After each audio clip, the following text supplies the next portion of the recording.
எல்லாருக்கும் வணக்கம். கடமையை செய் பலனை எதிர்பார்க்காத.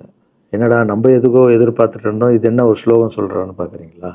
எந்த விஷயத்துக்காக நீங்கள் எதிர்பார்த்துட்டு இருக்கீங்களோ அதுக்கு முன்னாடி ஒரு ஸ்லோகம், ஒரு குட்டி கதை. ஏன்னா இந்த வீடியோ முடியும் போது அந்த ஸ்லோகத்துக்கும் அந்த குட்டி கதைக்கும் ஒரு லிங்க் இருக்குது, சரிங்களா? கடமை செய் பலனை எதிர்பார்க்காத, அதான் அந்த ஸ்லோகம். எனக்கு ரொம்ப பிடிச்சிது. என்னடா இது, கடமையை செய்ய சொல்கிறாங்க, பலனை எதிர்பார்க்க வேணான்றாங்கல்லன்னு நிறைய பேருக்கு அந்த ஸ்லோகமில் ஒரு டவுட் ஒன்று இருக்குது.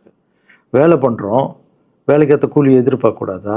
இவ்வளோ கஷ்டப்பட்டு உழைக்கிறோம், சம்பளத்தை எதிர்பார்க்கக்கூடாதா அப்படின்னு. அந்த ஸ்லோகத்துடைய முழு மீனிங் என்னன்னா ஒரு கதையாக சொல்லிடுறேன். ஒரு பெரிய வீடு, ஒரு மிகப்பெரிய பணக்காரர். அவர் ரூமு மட்டும் க்ளீன் பண்ணுறதுக்கு ரெண்டு ஆட்கள் இருப்பாங்க. ரொம்ப பிடிச்சவங்களும் 2 பேர் அந்த ரூம் க்ளீன் பண்ணுறதுக்கு வச்சுருக்காரு. அவர் மிகப்பெரிய பணக்காரர். அவர் இப்போ 2 பேரும் வந்து ரூம் துடைக்கிறவங்க. ஓகே, அவர் காலையில் ரெடி ஆகி அந்த ரூம்லேருந்து வெளியே வரும்போது அவங்க துடைச்சிட்டு இருக்காங்கல்ல, அதில் ஒருத்தர் வந்து அவர் பாட்டுன்னு ஒரு வேலையை பார்த்துட்டு இருப்பார், துடைச்சிக்கிட்டே இருப்பார். இன்னொருத்தர் இருக்கார்ல, அவர் போய், சார் உங்கள் ட்ரெஸ்ஸு சூப்பராக இருக்குது சார், சார் நீங்கள் போட்டுக்கிற கண்ணாடி நல்லா இருக்குது சார், சென்ட்டு சூப்பராக இருக்குது சார், நல்லா இருக்குது சார், சூப்பராக இருக்கீங்க சார், எனக்கு பேக் கொடுங்க சார் அப்படின்னு வாங்கிட்டு போவார். இன்னொரு ஆள் வணக்கம் சார் சொல்லிட்டு வேலையை மட்டும் பார்த்துட்டு இருப்பார். இப்படியே தினமும் நடக்கும். அப்புறம் அந்த ஓனர் வந்து இந்த ஊரை விட்டு வெளியூருக்கு போகிறாரு. போகும்போது 2 வேலைக்காரங்களும் கூப்பிட்டு ஒருத்தருக்கு வந்து 1 மாதம் சம்பளம் எக்ஸ்ட்ரா, யார் கூட பேக்லாம் தூக்கிட்டு போய் எப்போ பார்த்தாலும் நான் சூப்பர்னு சொன்னார்ல, அவருக்கு 1 மாதம் சம்பளம் எக்ஸ்ட்ரா. இன்னொரு ஆளுக்கு ஒரு வீடு வாங்கி கொடுத்து அவரை, நீ என் கூடவே வந்துருங்க, நான் அவர் கூடவே அவரை கூப்பிட்டு போகிறேன். இவன் ஓடி போய் கேட்டானா, சார் என்ன சார் தினமும் நான் தானே சார் உங்கள் பேக் எடுத்துருந்தேன், நான் கொடுத்த வேலையை நீ கரெக்டாக பண்ணல, நீ ஜால்ரா அடிக்கிறதுலையே இருந்த, எனக்கு இது நல்லா இருக்கு அது நல்லா இருக்குன்னு. ஆனால் அவன் வேலையை மட்டும்தான் பார்த்தான். வேலையை கரெக்டாக பார்த்தா பலனு கடவுள் கொடுப்பார், அந்த பலன் தான் இது அப்படின்னு சொன்னாங்க. இப்போ விஷயத்துக்கு வருவோமா?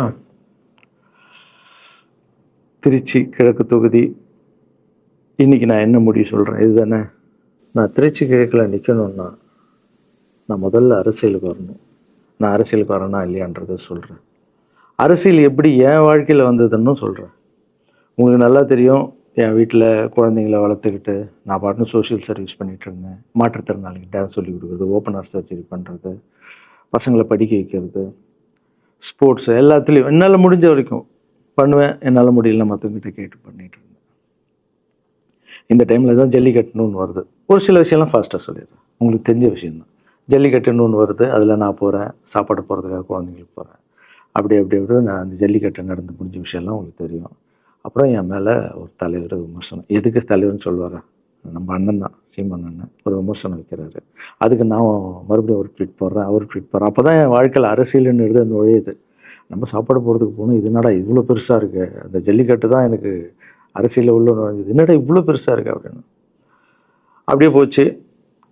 அதே தலைவர் தான், அதே சீமான் தான் ரஜினி சார் அரசியலுக்கு வர்ற மாதிரி பேச்சு அடிபட்ட உடனே அவங்க சைட்லேருந்து பேசுகிறாங்க, தலைவரை பற்றி பேசுகிறாங்க. தலைவர் எனக்கு வந்து ஒரு குரு, என்னை வாழ வச்ச தெய்வம், ஒரு அப்பா மாதிரி, ஒரு அண்ணன், அப்பா எல்லாமே சொல்லலாம். ஸோ அவரை பற்றி அதிகமாக பேச ஒரு முறையும் சூப்பர் ஸ்டாருக்கு ஃபோன் போடுவேன், அண்ணா ரொம்ப ஓவராக பேசுகிறாங்க, டெப்பா கம்முன்னு இருக்கண்ணா, நீ சைலண்ட்டாக இப்படியே ஓரளவுக்கு தான் நம்மளால் பொறுக்க முடியும்.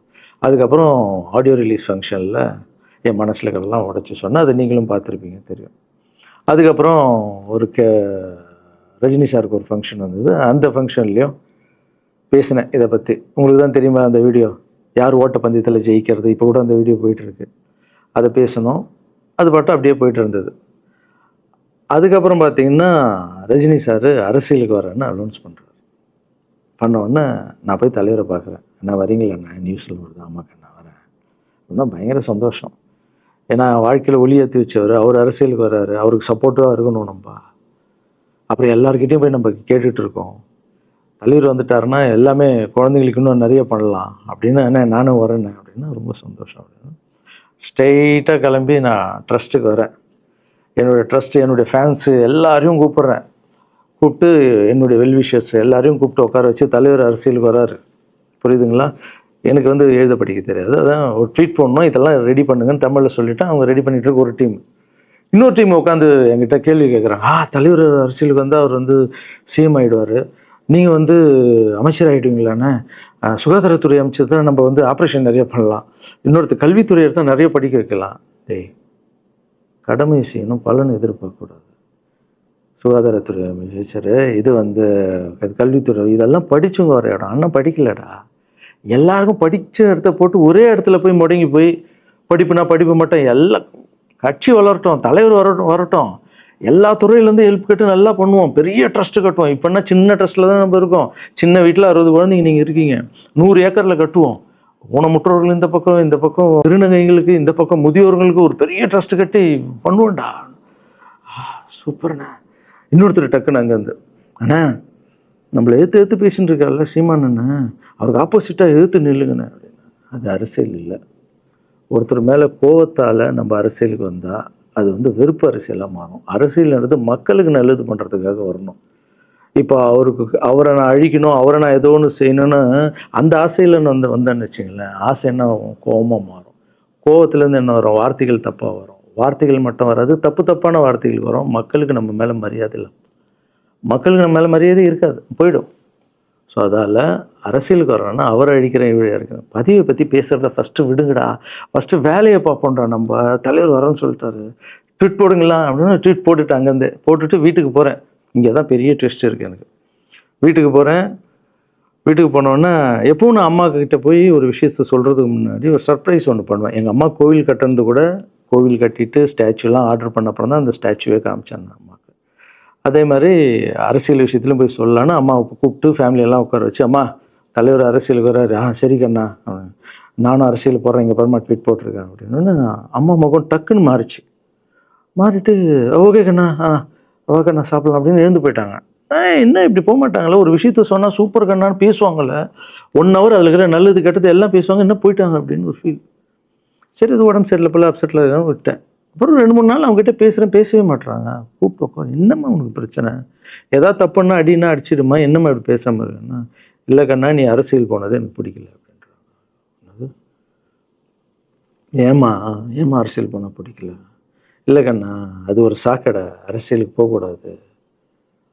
அது வந்து பணம் கொடுக்குறாங்க அரசியலுக்கு, ஓட்டு வாங்குறதுக்கு பணம் கொடுத்து தாங்க நான் ஜெயிக்கிறாங்க. அதுக்கப்புறம் ஜாதி இல்லைன்னுவாங்க, ஜாதி இருக்குது, மதம் இல்லைன்னுவாங்க, மதம் இருக்குது. அந்த சாக்கடைக்குள்ளே நீ போகாதப்பா. நம்மளுக்கு வாழ்க்கையை ஒளி வச்சு ஏற்றி வச்சவர் தாங்க நம்ம சூப்பர் ஸ்டார். அவர்கிட்ட என்னை கூப்பிட்டு போப்பா, நான் சொல்கிறேன், அவர் ஒரு ஆன்மீகவாதி, அவரும் அரசியலுக்கு வர வேணாம், இந்த வயசில் அவர் நிம்மதியாக இருக்கட்டும், எதுக்கு அரசியலுக்கு வர, என்னை கூப்பிட்டு போ, அப்பாயின்மெண்ட் வாங்கி கொடுத்துருந்தாங்க. அப்பாயின்மெண்ட் வாங்கி கூட நானும் வேறு கனவுல வந்து மைண்ட் வைஸ், அம்மா நான் சொல்கிறது கேளுமா, நம்ம எத்தனையோ இப்போ வந்து எல்லா குழந்தைங்களுக்கும் ஒவ்வொரு ஸ்டேஜில் போய் கேட்டு தானேம்மா ஹெல்ப் நடக்குது. இப்போது தலைவர் வந்துட்டாருன்னா நம்ம தாராளமாக பண்ணலாம்லம்மா, உன் கையில் எவ்வளோ காசு இருக்கோ அதுக்கு மட்டும் செய், அரசியல் வேணான்னு சொல்கிறேன் அப்படின்னு போயிட்டான். அந்த ஃபேஸ் வந்து அதுக்கப்புறம் அடிதான் நம்மளுக்கு. சரி, இந்த உலகத்தில் அம்மா மீறி பண்ணலாம், ஆனால் நான் உருப்பிட மாட்டேன், எனக்கு நல்லா தெரியும். இந்த உலகத்துலேயே எனக்கு யாருன்னா எங்கள் அம்மா தான். அது அம்மா இல்லை, எங்கள் கடவுள்னே சொல்லலாம், நான் எதிர்க்க பார்க்குற கடவுள். சரி, அம்மாவுக்கு சொல்லி புரிய வைக்கலாம், என்னடான்னு தலைவர்கிட்ட போய் எப்படி சொல்கிறது, பசங்கிட்ட ஒரு பயங்கர பில்டப் கொடுத்துட்டோம், அது இதுன்னு எல்லாம் வேலை பார்த்துட்டு இருக்காங்க, என்ன பண்ணுறது. அந்த டைமை பார்த்து கொரோனா வருது. ஒரே ஷாக்கு, வெளியே போக முடியாதுன்றாங்க, இல்லைன்னா முடிஞ்சு போச்சு. பிரச்சாரம் பண்ண வெளியே போக முடியாது, தலைவருக்கு உடம்பு சரியில்லாமல் போகுது, ஹைதராபாத் ஷூட்டிங் போகிறார், உடம்பு முடியல, அப்படியே எல்லாமே கொலாப்ஸ் ஆகுது.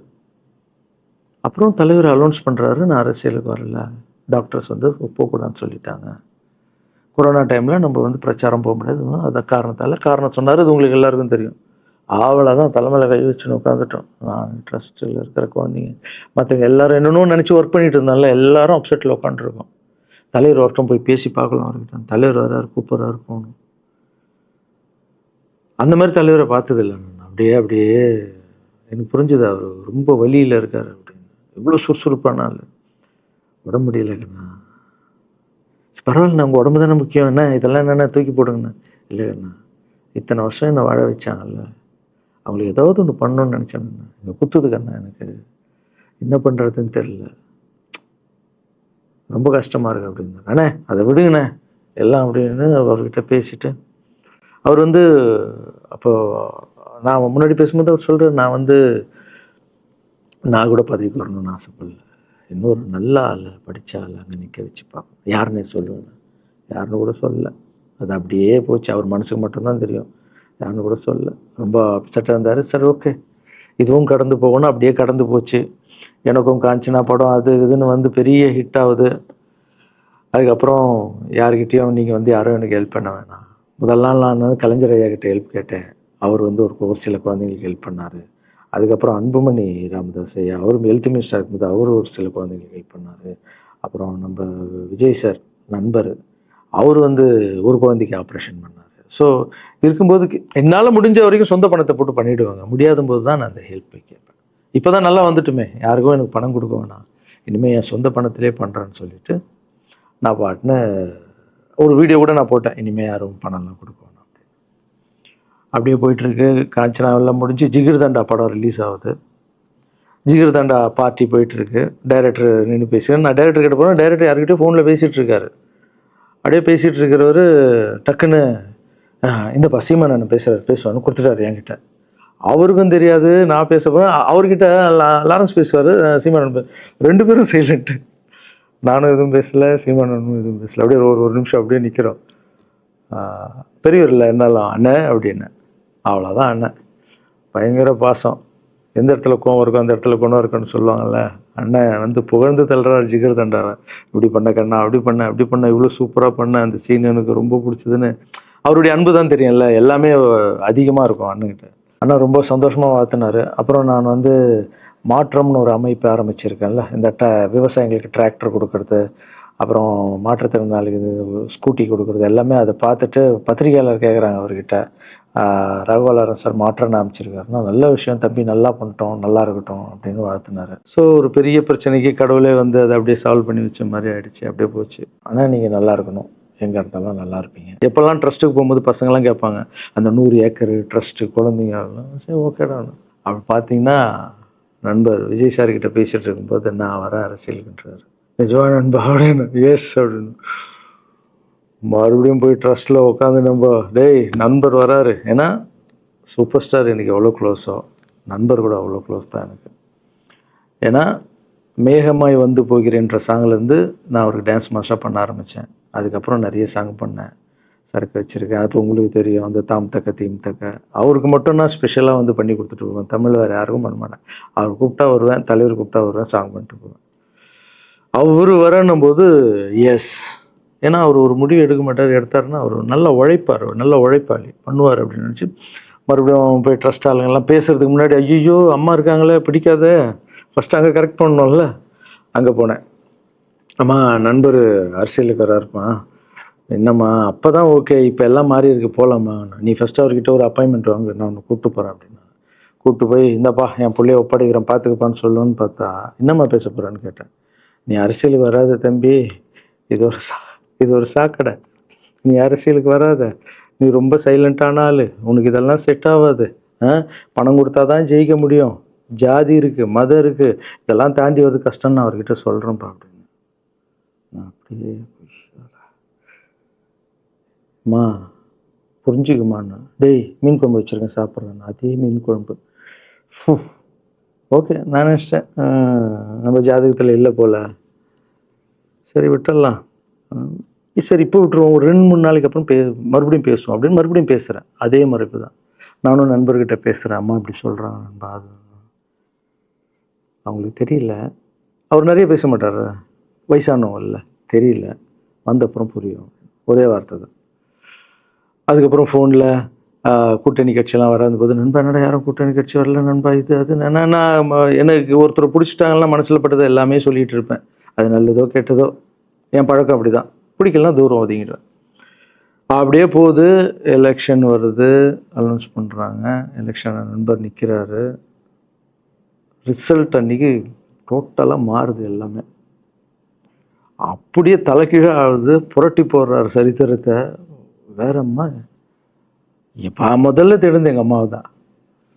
எனக்கு ரொம்ப ஆசையாயிடுச்சுன்னா எங்கள் அம்மா மேலே அம்மா பேர் கண்மணி. கண்மணி அப்படின்னு தான் கூப்பிட்டு போவேன். எங்கன்னு கூப்பிட்டு போனால் அம்மா கொண்டு என்னடா இவ்வளோ உஷாராக வர, என்ன விஷயம், இங்கே வா உங்ககிட்ட தான் பேசணும்.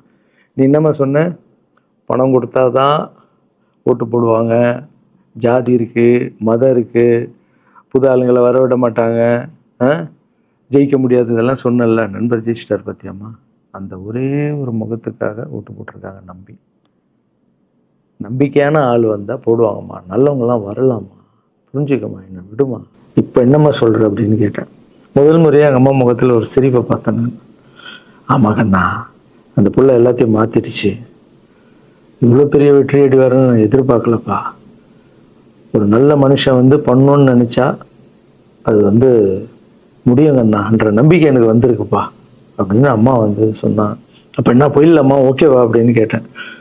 போகண்ணா, நீ நினச்ச மாதிரி பண்ணு அப்படின்னு அம்மா சொன்னோன்னு காலில் சாஸ்தாகமாக வந்தேன். தேங்க்யூ ஸோ மச்மா அப்படின்னு. ரொம்ப ஹாப்பி நான். அம்மா ஓகே சொல்லிட்டாங்க அரசியல் வர்றதுக்கு. இப்போ நான் தாய்க்கு நிகரான்னு நினைக்கிறேன். என் ரசிகர்கள் கேட்குறேன், நான் அரசியலுக்கு வரலாமா? இதை பார்த்துட்டு இருக்கிறவங்களுக்கு, இந்த மக்களை கேட்குறேன், நான் அரசியலுக்கு வரலாமா? அந்த தகுதி எனக்கு இருக்கா? நீங்களும் சொல்லுங்கள். இந்த வீடியோ பார்த்துட்டு இருக்கவங்க கமெண்ட்ஸ் போடுங்க. பசங்களா, இவங்க தான் என்னுடைய 22 வருஷத்தினுடைய உழைப்பு. அரசியலுக்கே வராமல் மக்களுக்கு நான் செஞ்ச சேவை உங்கள் கண்ணு முன்னாடி நிப்பாட்டியிருக்கேன். இப்போ உங்கள் வயசு என்ன? 22 வயசாகுது. ஒரு வயசில் என் கையில் வந்தார் இவர். அந்த ஃபோட்டோவை நீங்களே பாருங்கள். இப்போ 22 வயசு. ஒரு குழந்தைய வளர்க்குறதுக்கு நீங்கள் எவ்வளோ கஷ்டப்படுவீங்க உங்களுக்கு தெரியும்ல. அந்த கஷ்டம் என்னென்னா, ஸ்கூலுக்கு அனுப்புறது ஃபீஸ் கட்டுறதுலேருந்து, உடம்பு சரியில்லாமல் போனான்னு அவன் ஆசைகளை நிறைவேற்றுறதுலேருந்து, ஒரு குழந்தைக்கு அப்படி இருந்தால் 60 குழந்தைங்களை வளர்த்துருக்கேன். எவ்வளோ பிரச்சனை வந்திருக்கேன், எவ்வளோ நோய்கள் வந்திருக்கும், எவ்வளோ நைட் தூங்காமல் வந்திருக்கேன், அதில் எவ்வளோ டிஸ்டர்ப், அதுவும் என் வீட்டில் வளர்த்துருக்கேன். இதெல்லாம் எதுக்கு பண்ணேன்னா, எந்த ஒரு எதிர்பார்ப்பும் இல்லாமல் கடமை செய் பலனை எதிர்பார்க்காதான்ற இந்த வார்த்தை எனக்கு ரொம்ப பிடிக்கும். அதுக்காக செஞ்சுருக்கேன், என் மக்களுக்காக செஞ்சுருக்கேன். ஏன்னா மக்கள் தான் என் படத்தை பார்க்குறாங்க. மக்களால் தான் நான் கார் வாங்குகிறேன், வீடு வாங்குகிறேன், சந்தோஷமாக இருக்கேன். அவங்களுக்கு இந்த சொசைட்டிக்கு நான் ஏதாவது பண்ணணும். அரசியலுக்கு வர்றதுக்கு முன்னாடியே பண்ண விஷயங்கள் பார்த்தீங்கல்ல. 22 வருஷம் உழைச்சிருக்கேன். ஒரு கதை ஒன்று சொன்னேன்ல, 2 வேலைக்காரங்க இருந்தாங்கன்னு. சின்சியராக யாருக்கும் ஜால்ரை அடிக்காமல் எதுவும் பண்ணாமல் என் தொழிலுக்கு தர்மமாக, என் மக்களுக்கு தர்மமாக என்ன பண்ணணுமோ 22 வருஷம் உழைச்சி உங்கள் கண்ணு முன்னாடி நிப்பாட்டிட்டேன். அந்த ஓனர் ஒரு பலன் கொடுத்தார்ல, அந்த ஓனர் யார் தெரியுமா? கடவுள். அந்த கடவுளுக்கு தெரியும் எனக்கு என்ன பலன் கொடுக்கணும். இதுக்கு தான் அந்த கதை லிங்க் ஆகும்னு சொன்னேன். ஸோ நீங்கள் சொல்லுங்கள், நான் அரசியலுக்கு வரணுமா வேண்டாம்? வேண்டாம்னா வேணான்னு சொல்லுங்கள். வாப்பா, வாடாகண்ணா, வா நண்பா, வாங்கண்ணா அப்படின்னு சொல்லுங்கள். என் முடிவை நான் உங்களுக்கு சொல்கிறேன். உங்கள் முடிவுக்காக காத்திருக்கேன்.